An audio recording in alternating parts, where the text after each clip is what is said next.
Casual Sex, an inspirational dating guide.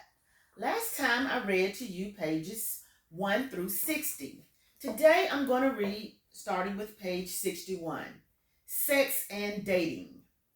I took an inventory of the different sexual relationships I had experienced and my friends had experienced over the years. All of this information led me to question, why do people engage in certain sexual relationships? What price does one pay emotionally if involved in an unhappy sexual relationship? Take time and examine your dating and sexual relationships. Are you engaged in casual sex, empty shell sex, or holy sex? It's not about someone not bonding or connecting with you while dating. It's about that person not settling for less and desiring to find someone who will make them feel emotionally whole. So every sexual relationship will not lead to anything or be the great white hope if the other partner does not feel anything after the sexual act. How can you expect someone to connect with you if you are not what they are looking for? You can't expect someone to lower their emotional expectations to appease you. So look for nothing after a casual sex encounter, but hope for the best if that person impressed you beyond the sheets.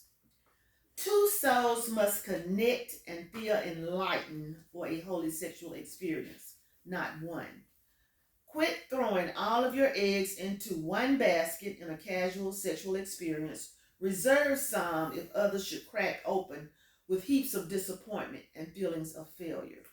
After all, it was your choice to have or not have sex with a stranger in the night, while sober or not sober, while feeling secure or insecure, while feeling whole or empty, while feeling happy or sad. That's the way love goes. Love is wasted on a casual sex relationship with a stranger you know nothing about. Start the caring process first to see if any sparks will fly before you get into bed. See if that person cares enough to listen to you, chat with you, and set a date to get to know you in another light. If not, let the red flags fly. Caution, have sex at your own emotional risk. Can we get to know each other first? I wanted to share more than drinks or a dinner with a guy. I wanted to share intimate talks, go on hand-held walks. I wanted to feel the rhythm of his heartbeat as we kissed and caressed and know what it meant to us both. I wanted hot feelings to ripple through my body when I was apart from him.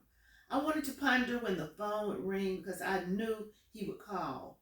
Don't skip the hand-holding phase before having sex. It's very important to learn about the intimate thoughts your partner has. Holding hands while talking is a way to tap into your mate's psyche. You need to know his views about love and sex. He needs to know your views about love and sex. Trust needs to be established. A history needs to be created between the both of you before you have sex. I needed to know his likes and dislikes. I needed to know where he stood on various issues related to loving. I needed to know about his childhood and his relationship with his parents, especially his mother.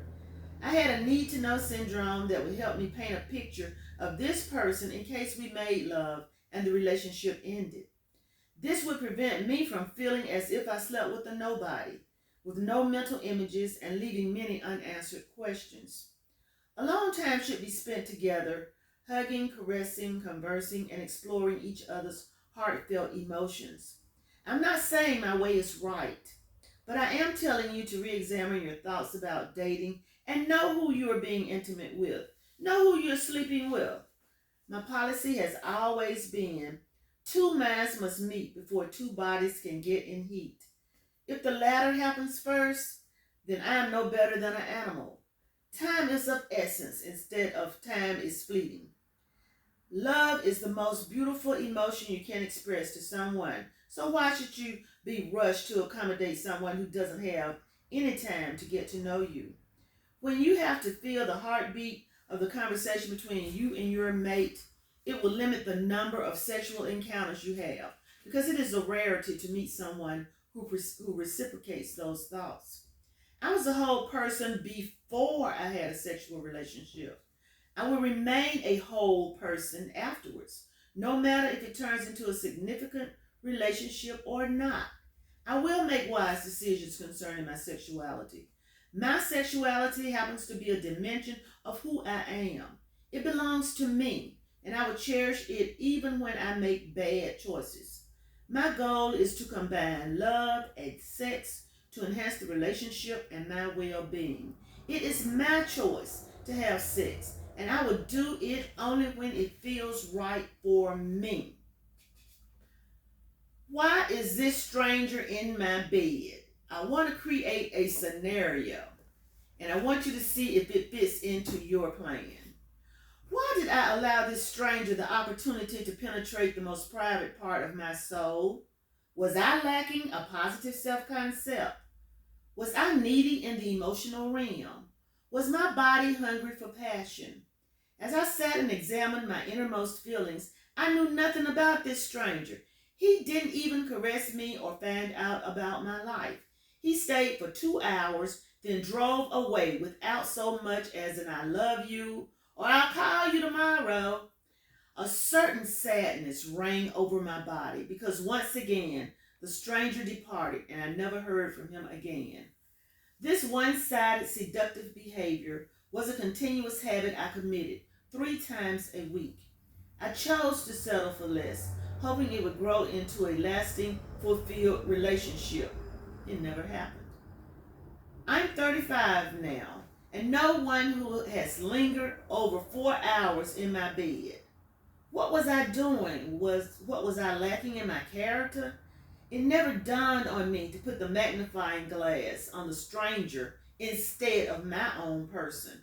What did the stranger do right to have the honor to take me to bed? I never once asked this question mentally as I laid with men whom I knew would not visit this place I had reserved in my heart. Was I worth more than this? It is high time I evaluate my sexual history.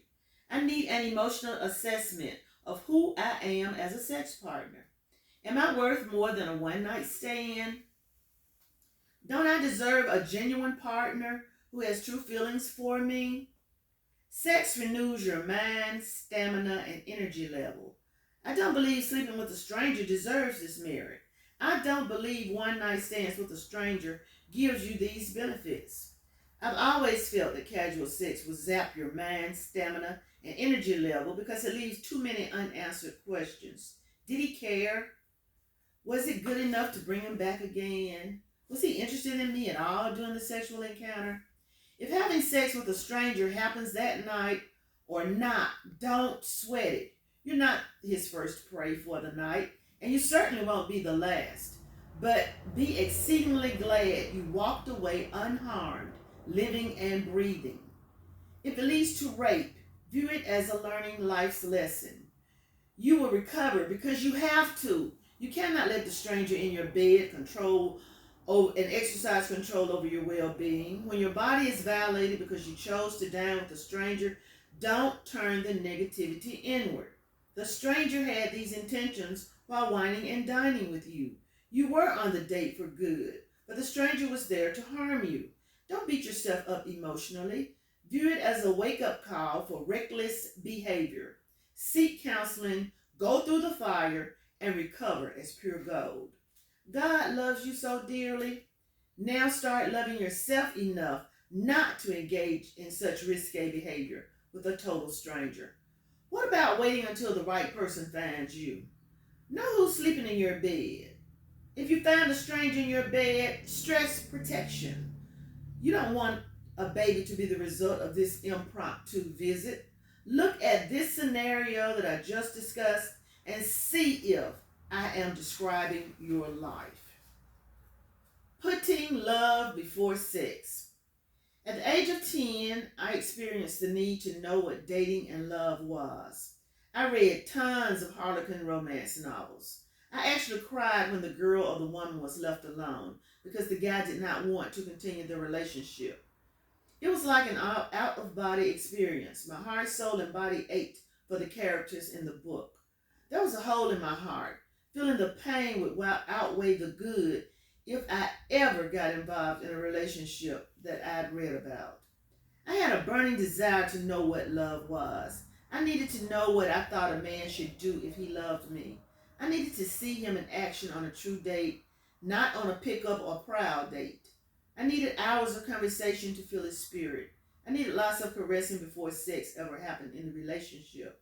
Some say I'm a hopeless romantic. I believe in love. I feel giving love is the ultimate gift someone can give to his or her partner. I don't feel you have to have sex to experience the feelings that love exudes throughout your body. I feel that loving yourself is the greatest gift you can give to yourself. Loving yourself will not allow you to shortchange yourself or settle for less in a relationship. I never searched for a partner. I always thought you pray to God for a partner and that partner would find you. I thought love finds you. You don't have to seek love. I felt you should stick with your same routine and bam, you would catch someone's eye if it was meant to be. The guy never had to worry if I loved him, and I never had to worry if he loved me. When departing, we both were able to agree that we should move on peacefully with love. Each relationship prepared me for the next. When I see any of these guys now, we talk as if it were yesterday, and the relationship could have been 20 years ago. We share our most fantastic moments and continue to wish each other well. When favorite songs play that are associated with the time we spent together, we drift down memory lane. It feels exhilarating. Sharing warm thoughts together daily keeps memories of each other alive. Sharing intimate thoughts increases the understanding of the person you're sleeping with. The need to remain the same person I was when that person first met me was at the top of my agenda because that's the person your mate fell in love with. We tend to change and become who we think our mate wants to be when the relationship starts falling apart. When he met you, evidently he liked what he saw. Stay that way and after sex, so when he leaves you, you won't have to rebuild your true self. Stop sacrificing your sexuality for a person who may or may not want you for a lifetime. Have you stopped to realize that your mate is not changing for you? Even while living on the college campus, I did not invest in casual sex. I waited for partners who wanted to date me. When I didn't have a partner, I stood alone and loved it. Make sure the man cares about you before you have sex with him. Make sure the partner you're sleeping with is a man or woman you wouldn't mind having a child with if a pregnancy occurs. Love is a beautiful thing. It is the most awesome of all emotions you possess. So share it with someone who understands what love is and what it is not. Share it with someone who reciprocates the feeling. Because if you don't, you'll come up empty and devoid. Invest in love. Love is a gift. It's the most beautiful gift God has given us. Love is an emotion that runs deep. Love is the lifeblood of your being. Love is worth finding before you have sex with someone. To have lived and loved is the ultimate life experience. Is dating a game? Is dating a game? Yes. Dating has turned into an unsafe game of charades. You really don't know who's who, what a person's true intentions are, and the final outcome of the date. People are playing games with someone else's life, knowingly transmitting diseases, contemplating murder, committing rape or stalking, disappearing without a trace, not telling the truth about one's identity or marital status. It seems that before the date is over, that person is thinking about the next innocent prey. It's like having a potpourri of fun at your own emotional expense. May the best dating partner win. When will the truth and safety issues come back into the dating game?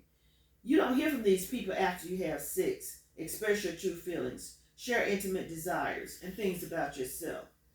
Don't let the dating game rob you of your dignity and self-respect after it ends with sex. It's not the end of the world.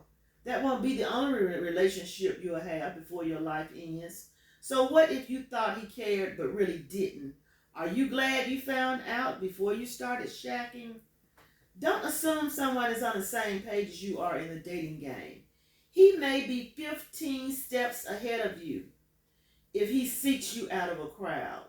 It means he has been steadily observing you while you weren't aware of it. Stop letting your sexual energy dictate the path you should follow on a date. If your sixth sense does not sanction engaging in sex, don't do it. Remember, this is not your last chance at sex. I had a burning desire to be able to have closure if a sexual relationship ended. It was mandatory from within that I retain a piece of this person in my memory to analyze what worked in the relationship and where did I go wrong. I didn't want a no name to make a dent in my psyche, never to know who touched me, who kissed me, or who created intense feelings within me.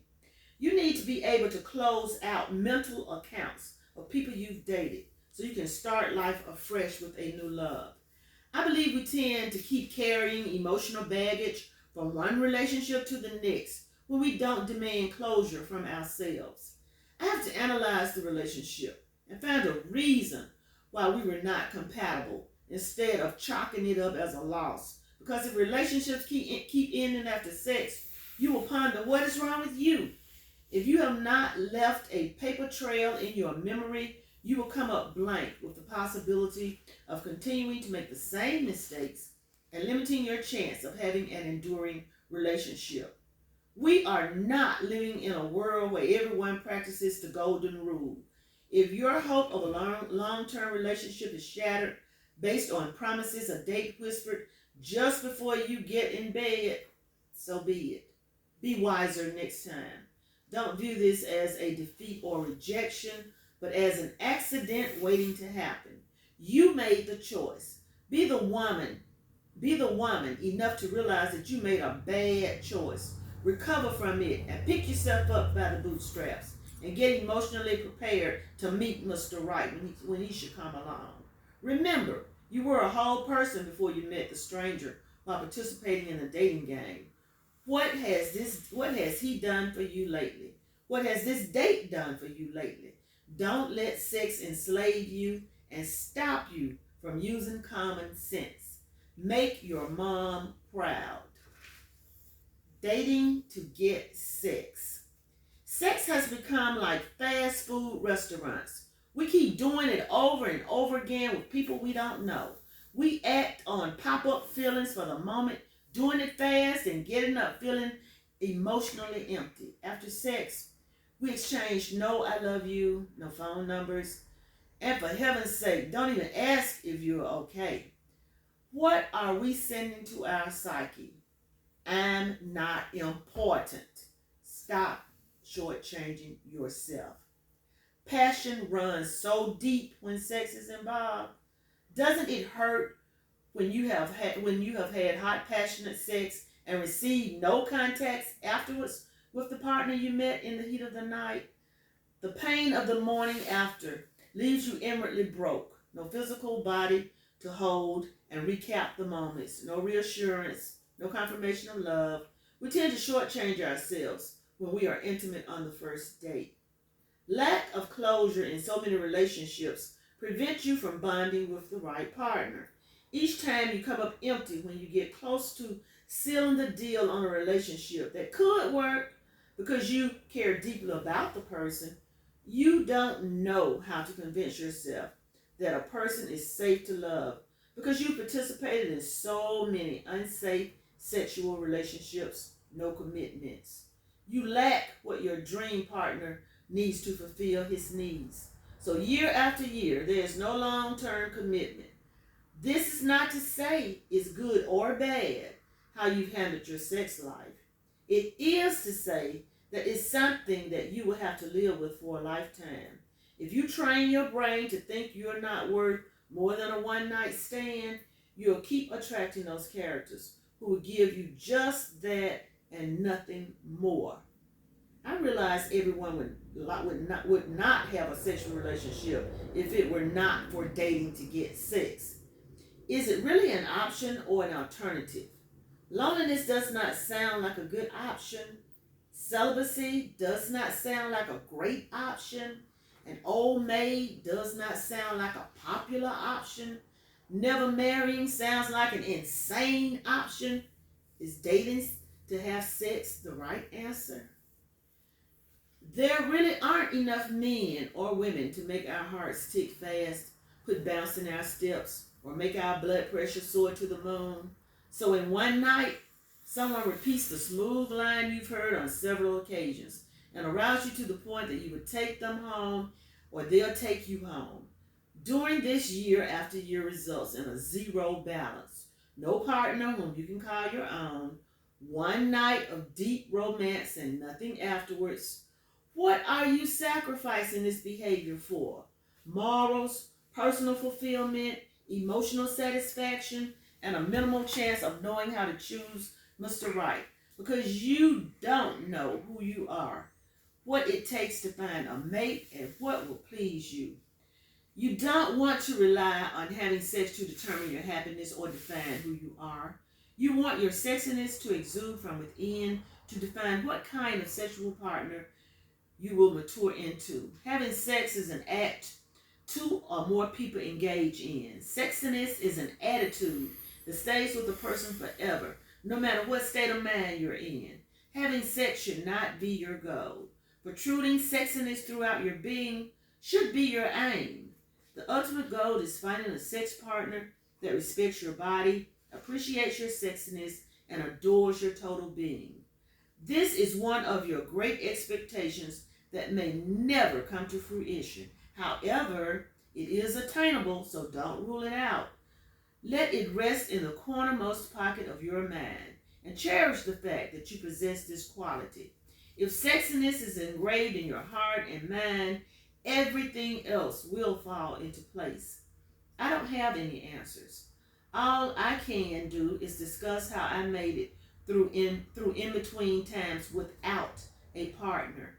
I decided to focus on discovering what my needs were. I knew choosing a stranger who was interested in me only for one night was not an option. The thought of dating for sex frightened me into no return.